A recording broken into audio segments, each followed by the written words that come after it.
સમજણ જો જીવનમાંથી જાય તો જોયા જેવી થાય. ગિરનારનું પહાડ છે અનુભવવા માટે છે, અને અનુભવ વ્યક્તિનો પોતાનો હોય છે. જીવતા જીવ જ મોક્ષ છે. આ તમને કાંઈ અડે જ નહીં, આ સંસારમાં રહ્યો છો તો તમે મોક્ષ જ છો. સંપ્રદાયવાદમાં થયું શું, ઈશ્વરને એક બાજુ મૂકી અને જ્યારે વ્યક્તિ પૂજા શરૂ થઈ ત્યારે જ આ બધી સમસ્યાઓ સર્જાણી છે.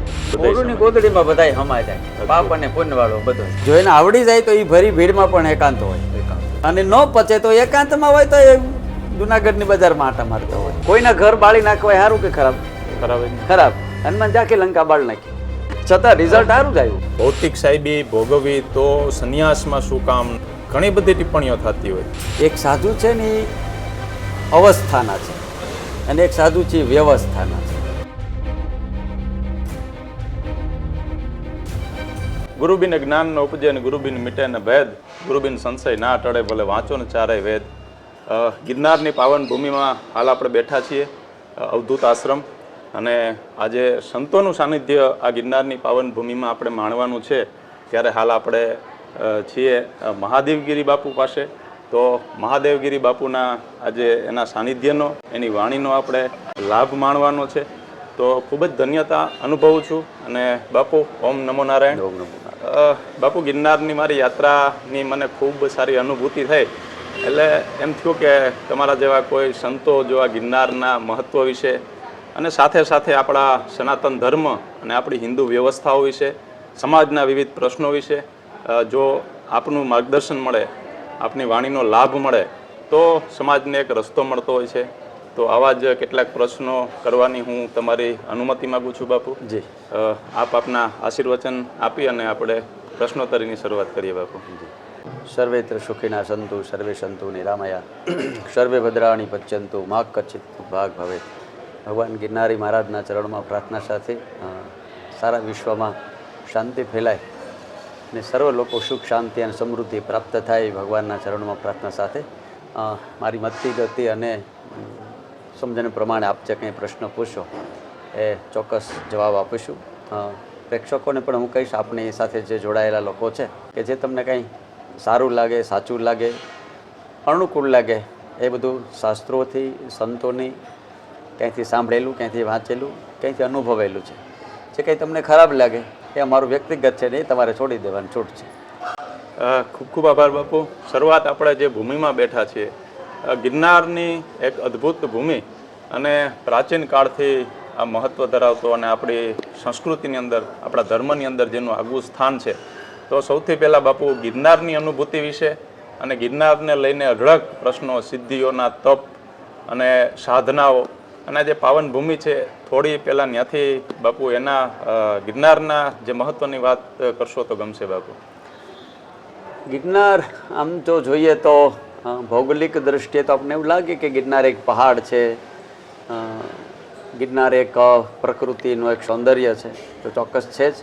પણ એને કરતાં અમારી દૃષ્ટિએ, અમારા અનુભવ પ્રમાણે ગિરનાર એક આધ્યાત્મિક ઉર્જા છે. ગિરનાર એક ચેતન છે, એક ચેતના છે.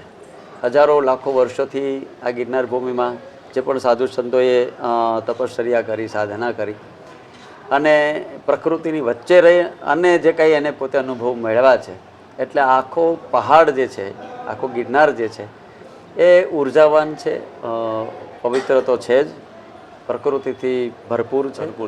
હજારો ને લાખો પ્રકારની વનસ્પતિ પણ છે, હજારો ગુફાઓ આવેલી છે ગિરનારમાં, અને એમાં ઘણા બધા સિદ્ધો સંતો ત્યાગ અને સાધના કરી અને તપસ્યાથી આ તપેલી ભૂમિ છે. એટલે માત્ર એક પહાડ નથી, પણ એક ઉર્જા છે. અને ઉર્જાનો અનુભવ કરવા માટે જ ગિરનારમાં શિવરાત્રિનો મેળો થાય છે અને ગિરનારની પરિક્રમા થાય છે. અને પરિક્રમા એનો અર્થ જ એ છે કે જ્યારે કોઈ પણ વસ્તુ વચ્ચે મૂકીને તમે જ્યારે ફરો છો, રાઉન્ડ લ્યો છો, ત્યારે એને એક ઉર્જાનો ઓરા બંધાય છે. એની ઓરાનો અનુભવ કરવા માટે લોકોએ રાઉન્ડમાં ફરવું જોઈએ. એટલે જ આપણે ત્યાં મંદિરોમાં પ્રદક્ષિણા કરવાનું મહત્ત્વ છે. નાની દીકરીઓ જ્યારે વ્રત કરે છે ત્યારે પણ ફરે છે. એક ઉર્જા છે, એને પણ આપણે જોયું છે, ગોળ રાઉન્ડમાં છે. સૂર્ય પણ છે, એ પણ રાઉન્ડમાં છે. ચંદ્ર છે, એ પણ રાઉન્ડમાં છે. અને કોઈ પણ આંકડો હોય એની બાજુમાં તમે શૂન્ય મૂકી દો તો 1 ના 10 થઈ જાય, સીધા 10 ગણો વધારો કરી દે. અને સાધના આધ્યાત્મિક ઉન્નતિ તરફ જો જવું હોય તો એમ કેવું જોઈએ કે એને શૂન્ય થવું જોઈએ. જી બાપુ, અદ્ભુત. એટલે શૂન્ય થયા વગર આ કાંઈ પ્રાપ્ત થાય એવું નથી. એ આધ્યાત્મિક કારણ છે. શૂન્ય થયા વગર કાંઈ પ્રાપ્ત થયું નથી. અને શૂન્ય જેની બાજુમાં બેસી જાય એનું મૂલ્યાંકન વધી જાય. એટલે રાઉન્ડ જે છે ગિરનારનો, આ 36 કિલોમીટર રાઉન્ડની પરિક્રમા થતી હોય કે શિવરાત્રિનો મેળો થતો હોય, એ બધાની પાછળ કારણ આધ્યાત્મિક ઉર્જા છે. અને આ પહાડ એ જોવા માટે નહીં, ફરવા માટે નહીં, એન્જોય કરવા માટે નહીં, પણ અનુભવવા માટે આવવું જોઈએ.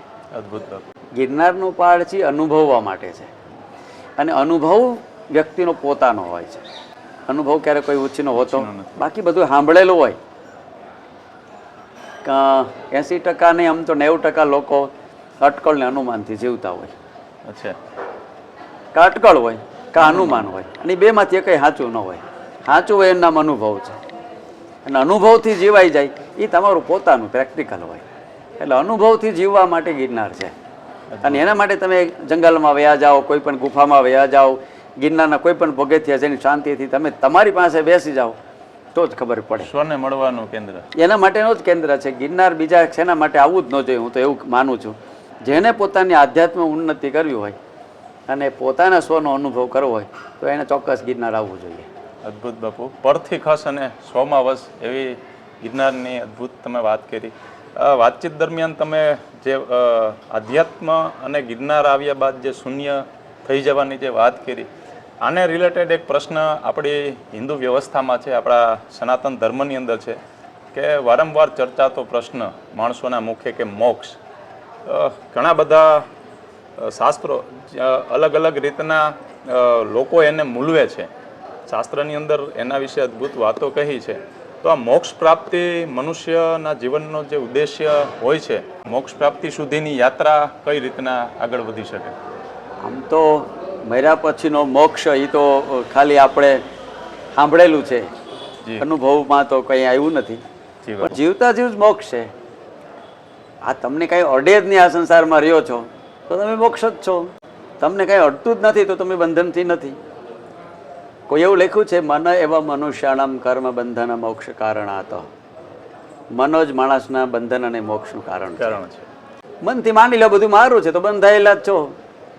શરીરથી કપડાં છે ને એ શરીર જ પહેરે, પણ શરીરથી કપડાં અલગ હોય ને, પણ છતાંય શરીર જ પહેર્યા હોય. પણ છતાં એ કપડું ફાટી જાય તો એ બદલી જ નાખવું પડે છે, અને આપણે બદલીએ જ છે. તો ભગવદ્ ગીતામાં ભગવાન કૃષ્ણ બોલ્યા, વાંસાની જીર્ણાની યથા વિહાય. જેમ એક જીર્ણ થયેલું કપડું વ્યક્તિ છોડી દે છે, એમ શરીર જીર્ણ થાય ત્યારે છોડી દેવાનું. ગતિ તેને કર્મ અનુસાર થવાની જ છે. અને જીવતાથી જો કે અંદર આપને અડે નહીં તો મોક્ષ જ છો. અને અમારું નરસિંહ મહેતા તો જુનાગઢનો એમ કહે છે કે હરિના જન તો મુક્તિ ન માંગે, માંગે જન્મ ફરી ફરીને, નિત્ય આનંદ નિત્ય ઉત્સવ સેવા નિત નિરખવાનંદ હરીને. અમારે મોક્ષ જોતો જ નથી, અમને એમનામ જ મોક્ષ છે જ્યાં છે ત્યાં. તો મોક્ષની જે વાત છે એ તો કોકે પકડી રાખ્યા હોય તો છૂટવાની વાત છે. હવે તમને પકડ્યા છે જ કોને? કોને પકડ્યા છે? તમારે છૂટવાનું છે. તમે તમારાથી પકડાયેલા છો, છૂટી જાવ, વાર્તા પૂરી કરો. બધું મનથી. હું ઝાડવાનું બધ ભલે પછી મુકાવો મુકાવો મુકાવો, પણ મુકદે ને ત્યાં ત્યાં ઝાડવો પકડ્યો છે. એમાં એના માટે કોઈ જરૂરિયાત નથી. તમે છોડી દો તો બંધન ક્યાંય છે જ નહીં. તમે પકડી રહ્યા છો, તમને કોઈ છોડાવી શકે એમ છે નહીં. એની મનના જ કારણો છે, એટલે મનથી છૂટી જાય તો મોક્ષ જ છે. બાપુ એ કીધું ને સંસારમાં કે મન મરે માયા મરે ને મર મરે જાત શરીર, પણ આશા તૃષ્ણા ના મરે કહી ગયા સંત કબીર. એટલે અમારું ક્યાંક ત્યાં અટકતું હોય. સરસ વાત કરી બાપુ આપે મોક્ષ બાબતે. આને રિલેટેડ જ એક પ્રશ્ન એ આવે છે બાપુ, પાપ અને પુણ્ય મોટાભાગના અમારા સમાજ વ્યવસ્થાની અંદર લોકોના મુખે ચર્ચાતો પ્રશ્ન હોય. અને ઘણાને એક એવું પણ માર્કિંગ કરતા હોય કે સમાજની અંદર કે આ એવા અધર્મના કૃત્યો કરે છે જેને આપણે પાપની વ્યાખ્યામાં ગણીએ, છતાં બી આનંદિત જીવન પસાર કરવું. તો ઘણા પુણ્યના રસ્તે દુઃખી આત્માઓ. તો પાપ અને પુણ્યની ખરેખર વ્યાખ્યા શું છે, એમાં આપનું શું માનવું છે કે માણસે ખરેખર કયા રસ્તે શું મળે છે? અને આવું કેમ સમાજની અંદર આ બેવડા માપદંડ કેમ કે એક માણસ સતત સારા કાર્ય કરતો હોય છતાં દુઃખથી પીડાવું, અને એક માણસ અધર્મના રસ્તે હોય છતાં પણ એ સમાજની દ્રષ્ટિએ આનંદિત જીવન જીવતો હોય એવો આભાસ થાય છે. હવે વાસ્તવિક એ જીવતો હોય કે નહીં તો એને ખબર, પણ આ જે વાસ્તવિકતા આની પાછળ શું હોઈ શકે બાપુ? જો ભાઈ, પહેલી વાત તો એ છે, આનંદિત જીવે એ તો આપણું માનેલું છે. જી બાપુ. એને પૂછો તો ખબર પડે આનંદ છે તમને. કારણ કે આનંદ આખો વિષય જુદો છે. બીજી વાત પાપ અને પુણ્યની. પેલા તો તમે શું કરો છો ને એના કરતાં હું કામ કરો છો એ બહુ મહત્વનું છે. શું કરવું એના કરતા શું શું કરો છો એના કરતાં હું કામ કરો છો. માની લો કે તમે કોઈને ગોળી મારી દો તો એ તમને તમારા ઉપર મર્ડર કેસ થાય, પણ સરહદ ઉપર ઊભા રહેલા આપણા સૈનિકો કોઈ આતંકવાદીને માર નાખે તો એ પુણ્ય જ કહેવાય. કાર્ય એક જ છે પણ બે પરિણામ અલગ છે. તો એ પુણ્ય જ કહેવાય. એના માટે આપણે રાષ્ટ્રધર્મ કહીએ છીએ કે રાષ્ટ્રધર્મ છે. કારણ કે જે સમાજની અંદર એક વિદ્રોહ કરે છે, સમાજમાં શાંતિ ફેલાવે છે, સમાજની સુરક્ષા ભંગ થાય છે, એવા આતતાઈઓને મારવા એ કોઈ પાપ તો છે નહીં. એટલે તમે શું કરો છો એના કરતાં શું કામ કરો છો એ બહુ મહત્વનું છે. અને જો સમજાય છે કે આપણે શું કામ કરીએ છીએ તો માણસ ઊભો રહી જ જાય. બધા હેતુ માટે કરો છો કે તમારા વ્યક્તિગત સ્વાર્થ માટે કરો છો? જો વ્યક્તિગત સ્વાર્થ હોય તો એ પાપ જ છે, પછી કાંઈ પણ હોય. જો ચિંતન સર્વ લોકોના કલ્યાણ માટે હોય, એક વ્યક્તિ તમને છરી મારી જાય અને એક ડોક્ટર છરી મારીને કોઈ અંક આપી નાખે, કામ તો બે કૃત્ય એક જ છે, પ્રક્રિયા એક જ છે, પણ બેના ફળ અલગ અલગ. હા, પણ છતાં ડોક્ટર જે છરી મારે છે એ તમને જીવાડવા માટે મારે છે, અને ઓલો મારે છે એ તમને મારી નાખવા મારે છે, એનું રિઝલ્ટ જુદું છે. એના બહુ શાસ્ત્ર પ્રમાણે તમને દ્રષ્ટાંત આપવું હોય તો યજ્ઞ કરવો એ સારો કે ખરાબ? સારો જ. કોઈ એમ ન કહે કે યજ્ઞ કરવો એ ખરાબ છે, પણ દક્ષ પ્રજાપતિએ જે યજ્ઞ કર્યો એ શું કામ કર્યો? તો એ માત્ર ને માત્ર ભગવાન શિવજીને ભોઠા પાડવા આટલું કર્યું એટલે રિઝલ્ટ ખરાબ આવ્યું. બાપના જ આંગણામાં દીકરી બળી મરે એનાથી મોટું અઘુટ કૃત્ય કયું કહેવાય? એની ઘટના આપણે જોઈએ છે કે આવડો મોટો યજ્ઞ જેવું સાત્વિક કાર્ય કર્યું છતાં રિઝલ્ટ ખરાબ આવ્યું. અને કોઈના ઘર બાળી નાખવા સારું કે ખરાબ? ખરાબ. હનુમાન જાકી લંકા બાળ નાખી છતાં રિઝલ્ટ સારું જ આવ્યું. અદભુત. શું કામ? કે તમે શું કામ કર્યું એ બહુ મહત્વનું છે. તમારો હેતુ શું છે? તમે પ્રયોગ તમે લખાવો, તમે ભણેલા છો, પ્રયોગ 2-3 પાનાનો હોય, પણ હેતુ 2 લીટીનો જ હોય. એની 2 લીટીમાં 2 પાના હમાઈ જાય. એના માટે હેતુ માટે 2 પાના લખવાના ન હોય. 2 લીટી લખો એટલે આખો પ્રયોગ સમજાય કે આ પ્રયોગ આ કહેવા માંગે, આખા કાર્યનો સાર આવી જાય. એમ હેતુ બહુ મહત્વનો છે. જો હેતુ સાત્વિક હોય, વૈશ્વિક હોય, પરોપકારી હોય તો એનું ચોક્કસ એ પુણ્ય અને અથવા તો એને સાત્વિક કર્મ આપણે કહી શકીએ છીએ. અદ્ભુત બાપુ, તમે એક જ કર્મના 2 પરિણામોની વાત કરી કે એક જ કાર્ય એક સારું પરિણામ આપે છે અને બીજું પાપની વ્યાખ્યામાં આવે, એક પુણ્યની વ્યાખ્યામાં આવે. તો કર્મની વાત કરી ત્યારે પ્રશ્ન એ આવે બાપુ કે માણસના જે કર્મોને આધીન જન્મની એક આપણા ધર્મની અંદર વાત છે. તો કર્મને આધીન જન્મ ઘણા એમ કે ને કે કોઈ જાતનું કોઈ ખરાબ કૃત્ય કર્યા વગર ભી માણસ દુઃખની યાતનાઓમાં જીવતો હોય છે, કાં તો એવી એની સ્થિતિ હોય. તો શું એના માટે એના કર્મો જવાબદારને હિસાબે સ્થિતિનું નિર્માણ થાય છે? ચોક્કસ. આપણો શાસ્ત્રોનો મત એવો છે કે કર્મણી વાધિકાર હસ્તે માં ફલેશું કદાચન, તું કર્મ કર, ફળને અપેક્ષા રાખ. જેવું તમે કરશો એવું ભોગવશો, એવું બધું આપણા શાસ્ત્રોમાં ક્યાંક ને ક્યાંક વાતો લખી છે. તો એના આધારે આપણે એવું કહી શકીએ કે જે કંઈ તમને મળ્યું છે એ તમારા કર્મને આધારે મળ્યું છે. કર્મના આધારે તમે ભોગવી રહ્યા છો. કર્મના પણ 3 પ્રકાર છે: ક્રિયામણ, સંચિત અને પ્રારબ્ધ. ક્રિયામણ કર્મ છે જે તમે કરો ને તરત જ રિઝલ્ટ આપે છે, એનું નામ ક્રિયામણ કર્મ છે. સંચિત કર્મ છે એ અમુક સમય પછી ફળ આપે છે, અને પ્રારબ્ધ છે આ જન્મમાં નહીં પણ બીજા જન્મમાં ફળ આપે છે. એટલે ક્યાંક ને ક્યાંક આપણે પણ પ્રારબ્ધ કર્મ લઈને તો આવીએ જ છે. તો એના અનુસાર આ ગતિ હાલી જ રહી છે, એને એમ આપણે કંઈ કરી શકતા નથી. અદભુત. તમે પ્રારબ્ધની વાત કરી બાપુ કે એને આધીન જન્મ, તો એનો મતલબ એવું થયું કે પુનર્જન્મની વ્યાખ્યાની સાથે આપણે જોડી શકીએ બાપુ કે એક કર્મને આધીન જ્યારે જન્મ મળે છે તો એ પુનર્જન્મ જેવું થયું. તો પુનર્જન્મ શું છે? ઘણી વાતો આવતી હોય કે ઘણાને જૂનું યાદ આવી જવું. તો પુનર્જન્મ શું છે બાપુ? પુનર્જન્મ તમે આપણું આખું શાસ્ત્ર છે, તમે ભાગવત વાંચો અથવા તો તમે ગરુડ પુરાણ વાંચો તો એના આધારે આપણે એવું કહી શકીએ કે પુનર્જન્મ. જેમ કે તમે જડ ભરતની કથા સાંભળી છે કે જડ ભરતજી છે એક હરણમાં મોહ રહી ગયો તો પુનર્જન્મમાં એને યોની પ્રાપ્ત થઈ અને એ સ્મૃતિ રહી ગઈ. સ્મૃતિ રહી તો ફરી પાછો જન્મ થયો એને નક્કી કરી લીધું કે હવે મારે કાંઈ અડવું નથી અને એમાંથી પાછા પોતાના નક્કી કરેલા દિશા તરફ પાછા આગળ વળી ગયા. એ આખી જડ ભરતની કથા આપણને આ સંદેશ આપીને જાય છે કે આપણે પુનર્જન્મમાં ક્યાંક છીએ. અને એવા તો ઘણા બધા દ્રષ્ટાંતો છે. અદ્ભુત વાત કરી બાપુ. આપણા સનાતન ધર્મની હાલની સામાજિક સ્થિતિની થોડા પ્રશ્નો છે. આમ તો બાપુ કહેવાય કે ઘાટ ઘડિયા અને પછી નામરૂપ જુજવા પણ અંતે તો હેમનું હેમ હોય, ઈશ્વર એક છે. પણ અત્યારના સમાજ વ્યવસ્થાની અંદર આપણા સનાતન ધર્મના જે અલગ અલગ સંપ્રદાયના અલગ અલગ ધાર્મિક વિચારોથી લઈ અને સમાજની અંદર વૈમનસ્ય જોવા મળે તો એનાથી ધર્મને કેટલી હાનિ થાય છે અને આવું શા માટે બાપુ? બધાના રસ્તા ઈશ્વર પ્રાપ્તિ સુધીના છે તો આ સંપ્રદાય અલગ અલગ સંપ્રદાયોના અંદરોઅંદરના વિખવાદ એના હિસાબે ધર્મની કેટલી હાનિ થઈ શકે બાપુ? ધર્મને તો ખૂબ હાનિ થાય. કારણ કે સામાજિક દ્રષ્ટિએ તમે જુઓ ત્યારે સંપ્રદાયવાદ, જ્ઞાતિવાદ, જાતિવાદ, ભાષાવાદ, પ્રાંતવાદ, આ જે વાદ છે વાદમાંથી જ વિવાદ જન્મે.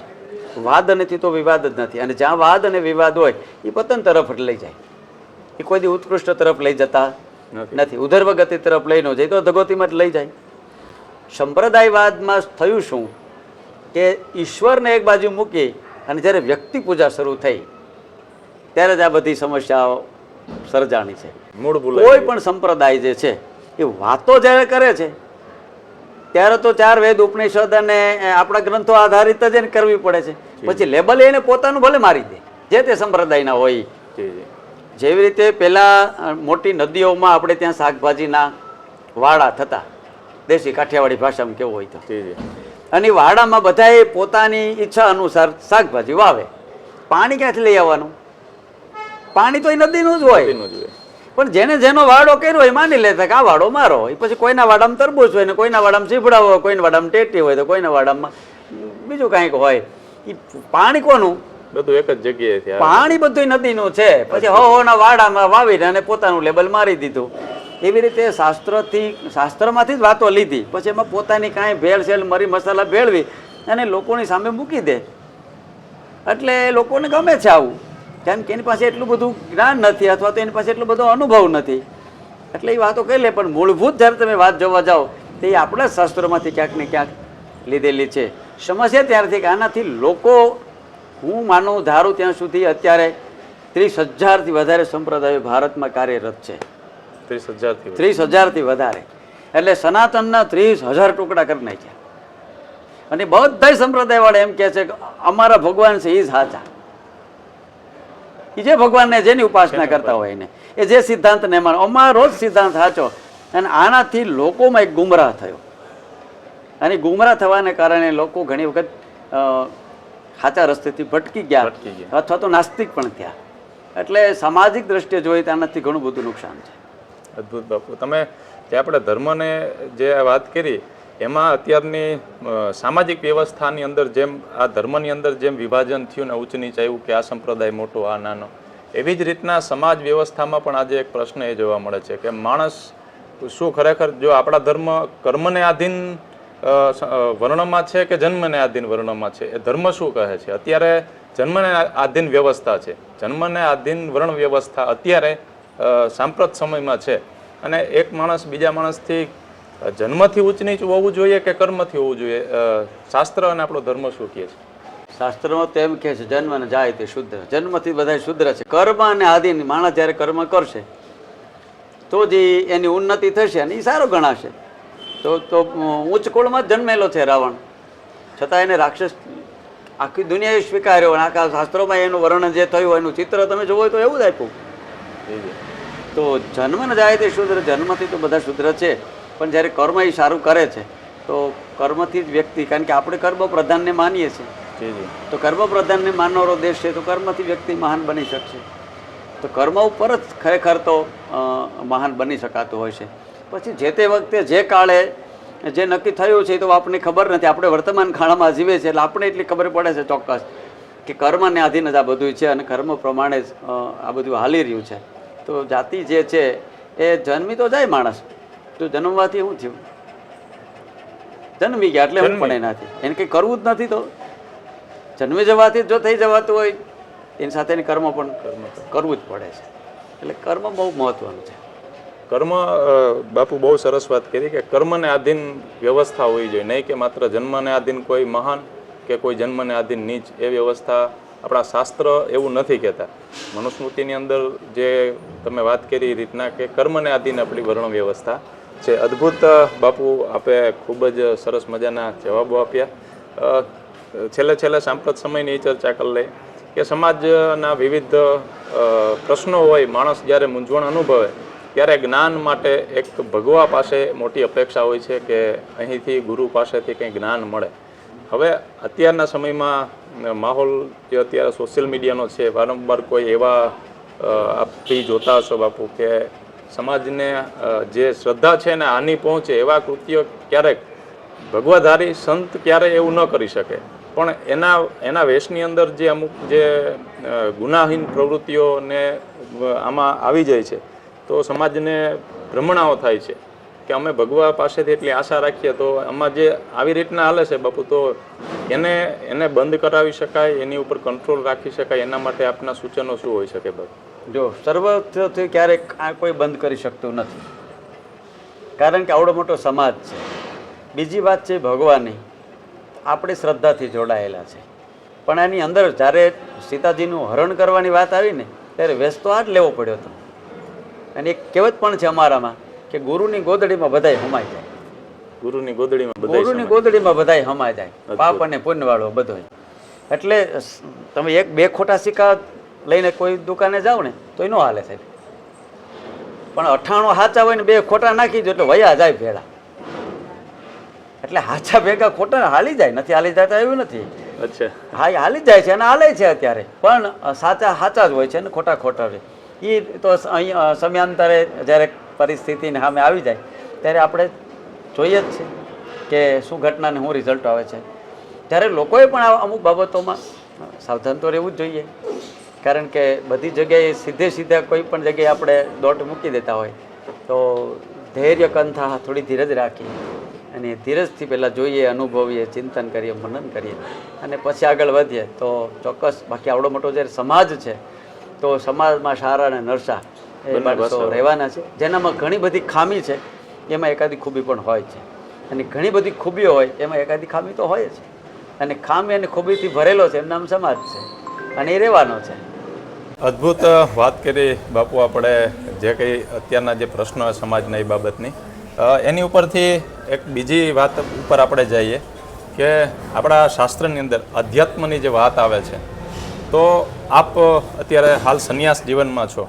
આમ એક મહાત્માજી પાસેથી એક સારો શબ્દ મેં સાંભળ્યો હતો કે સંન્યાસનો રસ્તો પણ સંસારમાંથી થઈને જ જાય છે. તો ઈશ્વર પ્રાપ્તિ અને અધ્યાત્મ માટેનો જે માર્ગ છે એ સંન્યાસથી નજીક જઈ શકાય વધુ કે સમાજમાં રહીને ઈશ્વરની ભક્તિ આધ્યાત્મ શું શ્રેષ્ઠ અને કઈ પદ્ધતિ બાપુ? જો સાહેબ, એ પણ તમારા મનને આધારિત જ છે. જો તમને, કારણ કે બે માર્ગો આપણે ત્યાં છે, વિરક્ત માર્ગ પણ છે અને ગ્રસ્ત માર્ગ પણ છે. આપણે ત્યાં બે પરંપરાઓ છે, એક નાદ પરંપરા છે અને એક બુંદની પરંપરા છે, અને બે મોક્ષ તરફ લઈ જનારા છે. એવા ઘણા બધા મહાન સિદ્ધ પુરુષો થયા. માન લો કે આપણે ત્યાં પહેલાં તો ઋષિ પરંપરા જ હતી, તો બધા જ ઋષિઓ ગ્રહસ્થી હતા, અત્રિ પણ ગ્રહસ્થી હતા, બધા જ. તમે ઘણા બધા ઋષિઓ નામ લઈ લો, વશિષ્ઠને લઈ લો, ઘણા બધા ઋષિઓ કે બધા જ ગ્રહસ્થી હતા, અને છતાં પણ ઋષિઓ હતા જ. અને કંઈક સમાજને આપીને ગયા છે. ઘણા બધા એવા ધર્મ ગ્રંથો આપણને આપીને ગયા કે આજે આપણને સમાજને બહુ મોટા ઉપયોગી છે. તો ગ્રસ્થમાં જઈએ એટલે આપણાથી કંઈ ન થાય અને વિરક્ત થઈ જાય એટલે બધું થઈ જાય એવું કંઈ છે નહીં. નરસિંહ મહેતા પણ ગ્રહસ્થી હતા, છતાં પણ એ ત્યાં સુધી પહોંચ્યા છે. જલારામ બાપા ગ્રહસ્થી હતા, સદાય પહોંચી ગયા છે. એટલે એના માટે ગ્રસ્ત નડતો નથી, કારણ કે મેં કીધું એમ મનનું જ કારણ છે. કાદવમાં જ કમળ થાય, કાદવ વગર કમળ થાય નહીં. અને છતાં કાદવથી જ કમળ અલગ હોય, જેને આપણે જલ કમલવત કહીએ છીએ. જો એ આવડી જાય, રીત આવડી જાય, ગુરુ કૃપાથી મળી જાય તો એમાંય કંઈ વાંધો નથી. તો સિયારામમય સબ જગ જાની કરવું પ્રણામ જોરી જુગપાની, તો આખું જગત સિયારામમય લાગે. ભગવદ્ ગીતામાં 15મા અધ્યાયના શ્લોકમાં ભગવાન કીધું મમય વાંશો જીવ લોકે જીવ ભૂત સનાતન મનસષ્ઠાણી ઇન્દ્રાણી પ્રકૃતિ સ્થાનિક કરસતી, બધા અમારા જ અંશ છે. સર્વસચાહમ હૃદય સન્નિવિષ્ટો મત સ્મૃતિ જ્ઞાન મોહનમ ચા, જયકજીના હૃદયમાં હું જ બિરાજું છું. એ દ્રષ્ટિ આવી જાય ભલે તમે ગમે ના બેઠો હોય એને શું લેના દેના, એ દ્રષ્ટિ જ ન હોય તો ગમે ના બેઠા હોય તોય હું સાચી વાત છે. જો એને આવડી જાય તો એ ભરી ભીડમાં પણ એકાંત હોય, એકાંત.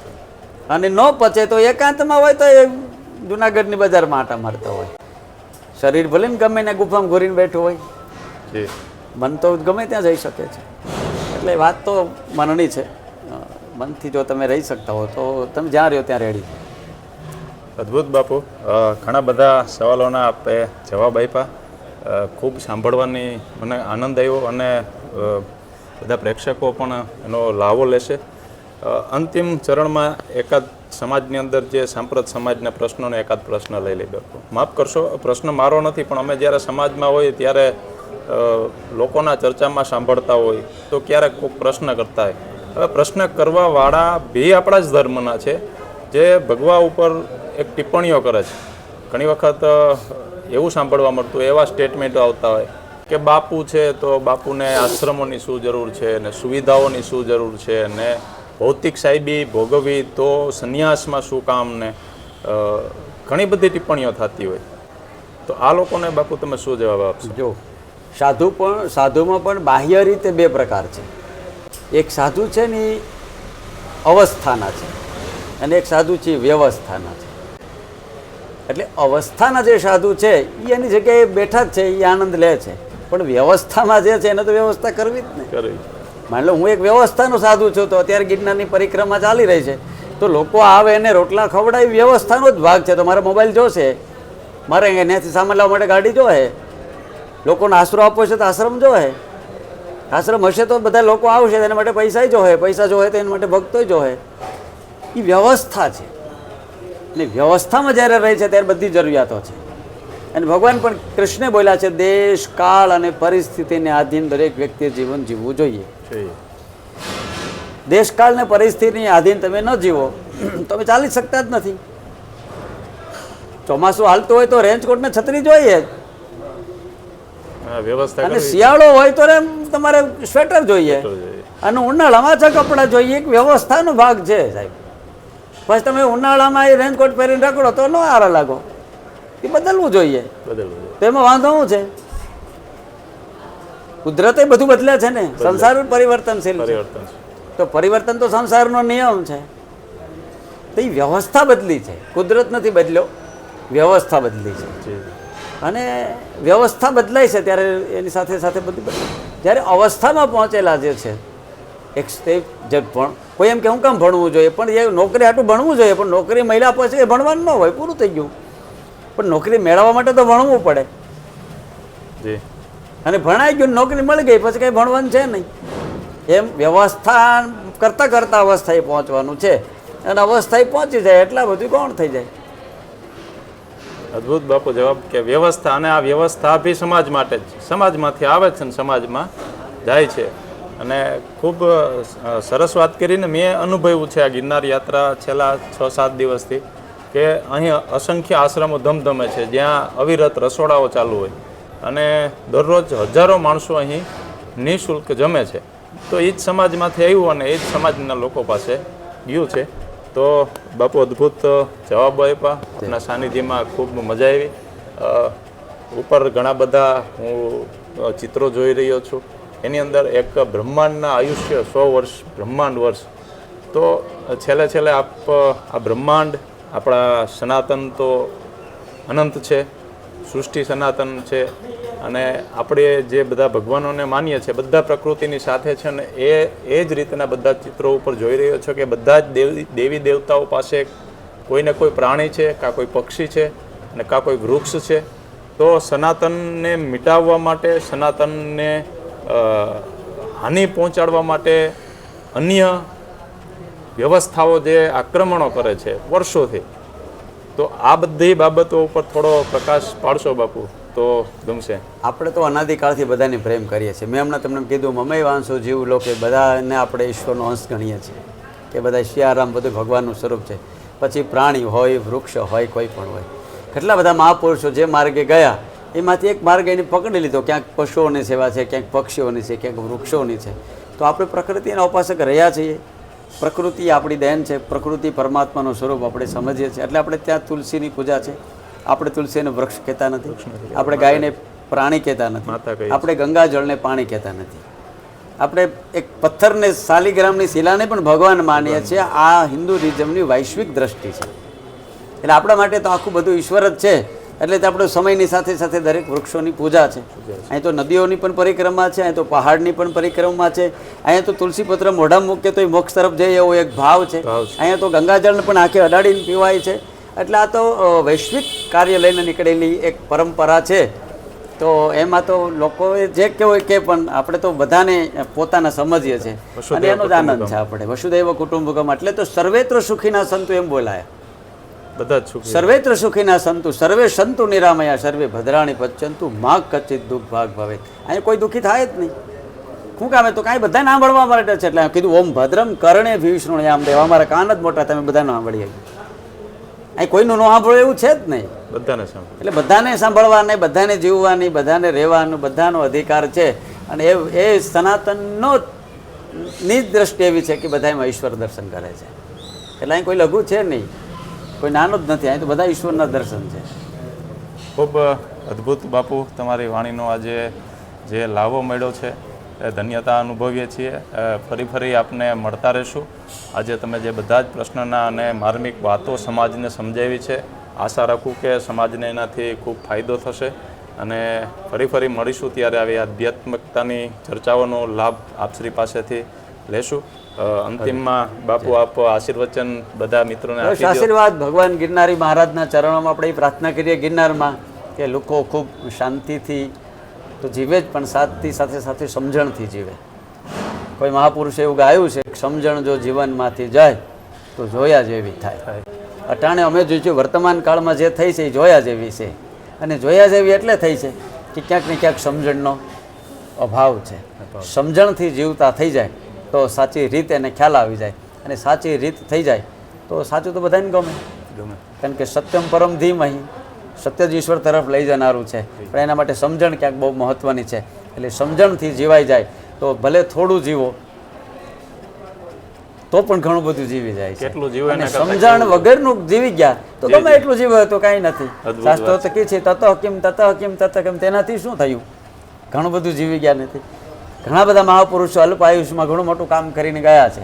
અને ઘણા લોકો હજી જીવતા હોય છે, કંઈ કામના જ નથી. એટલે તો કંઈ આપણા દેશી કવિઓ એવું ગાયું છે, જનની જનતો ભક્ત જન કા દાતા કા સુર નહીં તો રેજે વાંજણી મત ગુમાવીશ નૂર. એનો અર્થ જ એ છે કે સમાજને કંઈક ઉપયોગીથી વયા જઈએ તો ક્ષણભંગુર જે મનુષ્ય જન્મ છે એ સાર્થક છે.